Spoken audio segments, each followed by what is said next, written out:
नमस्कार। खबर श्री माधोपुर के मऊ से। आज दहेज विरोधी क्षेत्रीय संघ मऊ की ओर से राजपूत समाज में फैली गलत कुरीतियों को लेकर कार्यक्रम का आयोजन किया गया।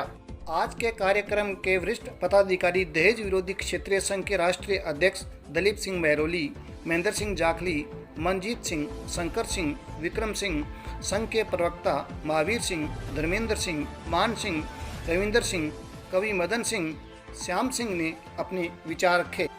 यहाँ हम आपको यह भी बताते चलें कि आज के आयोजन में नारी शक्ति संतोष कंवर, सरोज कंवर, साक्षी राठौड़ ने समाज में फैली दहेज जैसी गलत कुरीतियों पर अपने विचार रखे। आज के आयोजन में चर्चा का विषय बने रहे चैन सिंह शेखावत। आज के आयोजन में ही चैन सिंह शेखावत की सगाई 1 रुपये और नारियल में हुई है। इस अवसर पर काफ़ी संख्या में समाज के पुरुष व नारी शक्ति मौजूद रहे। वरिष्ठ कार्यकर्ता देवेंद्र सिंह ने पधारे हुए मेहमानों का आभार व्यक्त किया। मऊ से हमारे सहयोगी भवानी सिंह नाथावत की यह रिपोर्ट।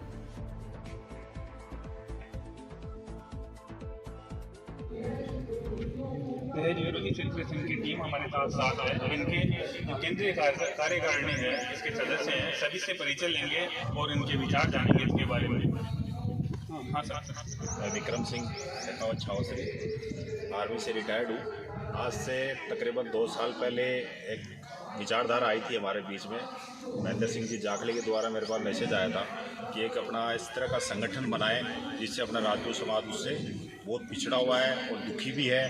तो उनके घर पे हम गए थे, तो उसमें हम उस वक्त बुलाए तो काफ़ी थे, लेकिन उस टाइम किसी कारणवश कोई नहीं पहुंच पाया, तो हम 2-3 आदमी पहुंच पाए। तो उस टाइम विचारधारा को तैयार करने के बाद में एक हमारे भवानी निकेतन में प्रोग्राम किया, उसमें महरोली साहब मिले और भी काफ़ी मिले और बढ़िया प्रोग्राम हुआ, शानदार हुआ और उसका आज परिणाम आपको देखने को मिल रहा है, बहुत अच्छा। उसके लिए मेरे सामने ये प्रॉब्लम इसलिए आई थी कि मैंने एक शादी के अंदर ये प्रॉब्लम देखी थी। एक लड़की की शादी थी, उसमें मैं भी गया था। लड़की के पिताजी को उसके भाई ने हिम्मत बंधाई थी कि भाई ठीक है, मैं सब पूरा खर्चा सहन करूँगा। हुआ ये कि बारात दरवाजे पे आ गई, उसके सामने ये प्रॉब्लम थी कि 11,000 रुपये नगद, जो शामेड़ा बोलते हैं अपने राजपूत समाज के अंदर, वो करने के लिए 11,000 रुपये पॉकेट में लिए। वो घर के अंदर बैठा हुआ दुखी हो रहा था कि मैं क्या करूँ। हम गए, भाई क्यों नहीं कर रहे शामेड़ा, चलो। बोलता साहब मेरे पास 11,000 रुपये क्यों नहीं है। मतलब मेरा भाई आना था अलवर से, वो आया नहीं, पता नहीं किस वजह से नहीं आया। अब मेरे सामने बेइज्जती हो रही। आप जैसे मान लो भाई और समाज के लोग थे, अदर समाज के भी वहाँ यार दोस्त थे, उन्होंने सबने मिल करके उस वक्त 11, किसी के 1,000 रुपये जेब में थे, किसी के 2,000 रुपये जेब में थे, 11,000 रुपये इकट्ठा करके वो शामेड़ा करवाया। उस दिन मेरे ये दिमाग में ये बात इतनी चुभ गई थी कि ये जो मांगने की प्रथा है 11,000, अगर वो लड़की वाला उस वक्त 11,000 रुपये नहीं जाके बोध क्या था वहाँ पर कि मेरे को 11,000 रुपये आपको टिकट दूँगा, उस दिन उसको देखना नहीं। उस वजह से मैं इस संगठन की विचारधारा मेरी मिलती जुलती थी। आज हम उनकी वजह से सब बढ़िया काम कर रहे हैं, हम भी इनके साथ हैं। ये भी मेहनत रात दिन लगे रहते हैं। तो मैं तो ये सबको धन्यवाद देना चाहता हूँ कि हमारे को ऐसे महेंद्र जी जाखली जैसे और अपने दलीप सिंह जी महरोली जैसे और आप सबका सहयोग मिला इसको बढ़ावा देने के लिए, तो बहुत अच्छी बात है। आगे भी हम यही चाहते हैं कि इसी तरह सपोर्ट मिलता रहे और अच्छा रहे। हाँ सर, अपना परिचय दीजिए। राम सिंह राठौड़, गाँव जाखली है और ये एक क्षत्रिय संघ है, इससे मैं काफ़ी दिनों से जुड़ा हूँ। जैसे यहाँ पहले मुझे भवानी निकेतन में वहाँ पे भी गया था, उस टाइम मैं व्हाट्सएप से नहीं जुड़ा था, बाद में हुआ, उस टाइम मैं व्हाट्सएप से जुड़ा और मेरे को इससे बहुत अच्छी प्रेरणा मिली। लेकिन इससे पहले ही मैंने तो मेरे बच्चे का समझ किया था, वो भी बिना दहेज के, बिना कुछ टीके के, मतलब 1 रुपया नारियल में मैं पहले मेरे घर में लेके आया। और अब लोगों को मैं कहता हूँ कि भाई आप भी मेरी तरह करो। तो अगर ऐसा करते हैं तो समाज में अपने आप सुधार आ जाएगा। यही मैं कहना चाहता हूँ। धन्यवाद। उनके पिताजी को और पूरे गांव को बहुत बहुत धन्यवाद देना चाहूँगा कि आपने ये समाज के सामने मंच के ऊपर पहल करके पूरे राजस्थान को एक मैसेज दिया है। इसके लिए मैं तहे दिल से चैन सिंह जी बना और इनके पिता राजेंद्र सिंह जी का तहे दिल से आभार व्यक्त करना चाहूँगा। राजपूत समाज के अंदर काफ़ी संगठन बने हुए हैं सर। बाकी संगठनों से बात करते हैं दहेज के बारे में तो बचते हुए नजर आते हैं। ये बेड़ा आपने कैसे उठाया, आपको क्या लगा कि मेरे को ही उठाना चाहिए? बाकी और भी संगठन है संगठन, राजपूत समाज के जितने भी संगठन बने हुए हैं, बहुत अच्छी बात है, कहीं न कहीं वो राजपूत हित में काम कर रहे हैं। लेकिन जहां पर राजनीतिक स्वार्थ आ जाता है वहां पर फिर ये जो मंच है, समाज के मुद्दे हैं, उन पे गौण हो जाते हैं, कोई बोलना नहीं चाहता। हमारा ऐसा जिंदगी में या भविष्य में कोई लक्ष्य नहीं है कि हम समाज के द्वारा, इस दहेज विरोधी क्षत्रिय संघ के द्वारा सीडी बनाकर राजपूत समाज का यूज करके राजनीति में जाएं।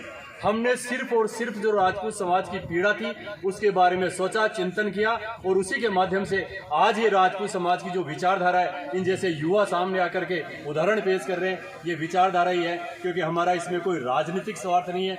जहां पर स्वार्थ शब्द आ जाता है वहां पर कहीं न कहीं अड़चन या किंतु परंतु हो जाता है। समाज के या मीडिया के सामने या सोशल मीडिया पर वो बयान देने से बचते हैं। तो हमारा ऐसा कोई लक्ष्य नहीं है। हमारा एक ही लक्ष्य है, किसी भी तरह से राजपूत समाज आर्थिक रूप से मजबूत हो। सर, राजपूत समाज में काफ़ी IPS भी है, RS भी है, कैबिनेट में मंत्री भी है, आप लोगों का रात में मिलना रहता है उन लोगों से, सभी से। तो ऐसे मुद्दे आप उठा के लेके जाते हो या समाज से संबंधित समस्या लेके जाते हो, तो आपको वहाँ से कैसा जवाब मिलता है बताइए, ताकि समाज को भी मालूम चले। आंख मूंद के समाज पीछे खड़ा हो जाता है जातिवाद के नाम पे। तो आप लोग तो इन लोगों से जुड़े हुए हों, इसके बारे में कहिए सर। बिल्कुल, यह हमारा राजपूत समाज का एक दुर्भाग्य ही मानिए कि राजपूत समाज के जितने भी राजनेता हैं उनको राजपूत समाज से टिकट मिलती है, राजपूत समाज के बाहुल्य क्षेत्र से या राजपूत समाज के नाम पर टिकट मिलती है। लेकिन जैसे ही वो उस टिकट के माध्यम से या राजपूत समाज के वोटों से जीतते हैं, उसके बाद में राजपूत समाज को दरकिनार कर देते हैं। आज तक ही राजपूत समाज का दुर्भाग्य रहा। इसमें सबसे बड़ी, अगर और जातियों की तरफ आप देखें तो कहीं पर भी आप देख लो, उनके जो राजनेता है, चाहे वो सांसद रहे हो, चाहे विधायक रहे हो, चाहे मंत्री रहे हो, खुल के उनके साथ सड़कों पे उतरते हैं। लेकिन आज अगर दहेज विरोधी क्षत्रिय संघ का कोई आयोजन होता है और हम समाज के किसी मंत्री को या विधायक को बुलाना चाहते हैं, तो उसमें वो आ तो जाएंगे, लेकिन खुलकर राजपूत समाज के हित में अपने विचार नहीं रख पाते। इसके लिए मैं मध्य प्रदेश की धरा को नमन करना चाहूंगा कि राजस्थान से ज्यादा विधायक आज मध्य प्रदेश के अंदर 40 विधायक हैं। हम जब भी वहाँ पे प्रोग्राम करते हैं, करीब 15 से ज्यादा प्रोग्राम मध्य प्रदेश की धरती पे हो चुके हैं। वहाँ के जो राजनेता है, विधायक है, मंत्री हैं, खुल के राजपूत समाज के ये जो दहेज विरोधी क्षत्रिय संघ विचारधारा का मंच है उसके ऊपर आते हैं, खुल के शब्द बोलते हैं, और राजपूत समाज के जो कुप्रथाएं हैं उनके ऊपर वो समर्थन भी करते हैं। और आने वाले समय में, जैसे अभी भोपाल में हमारा प्रोग्राम हुआ था, वहाँ पर 4 विधायक और 1 मंत्री राजपूत समाज के आए थे। मैं दिलीप सिंह जी परिहार, जो अभी नीमच से तीसरी बार विधायक है बीजेपी से, राजपाल जी सिसोदिया बीजेपी से प्रवक्ता हैं मध्य प्रदेश के, उन जैसे बता रहा हूँ ना, भामाशाह वहाँ पर राजपूत समाज के, उन्होंने खुद ने महिदपुर के अंदर, एक उज्जैन के महिदपुर में प्रोग्राम हुआ था, उन्होंने कहा था कि मैं मेरे बच्चे की 1 रुपया, मैं राजपाल जी सिसोदिया की उदाहरण दे रहा हूँ जो मध्य प्रदेश प्रवक्ता है बीजेपी के, उन्होंने मंच के माध्यम से ये घोषणा करी थी कि मेरे बच्चे का भविष्य में जब भी सगाई या दस्तूर करूंगा 1 रुपया नारियल से करूंगा। और उन्होंने वो वादा निभाया भी है। 1 रुपया नारियल के अंदर उन्होंने मध्य प्रदेश के अंदर अपने बच्चे का रिश्ता किया, और अभी उनकी शादी बच्चे की हुई है, बिना दहेज की हुई है। तो मैं राजस्थान के राजपूत समाज के जितने भी राजनेता है, आपके चैनल के माध्यम से यही कहना चाहूंगा कि समाज के लिए अगर कुछ करोगे तो समाज याद रखेगा, वरना ये समय है, ये पार्टियां हैं, हमेशा दल बदलू आते जाते रहते हैं। लेकिन समाज हित में अगर आपने 2 कदम भी आगे बढ़ा दिए, क्योंकि उदाहरण आपके द्वारा ही पेश करा जाना है, हम तो सिर्फ आपके सामने एक मंच उपलब्ध कराए। मंच के माध्यम से अगर राजपूत समाज के हित में, जहां पर भी राजपूत समाज के मंच लगते हैं, अगर आप 2 शब्द कहीं पर भी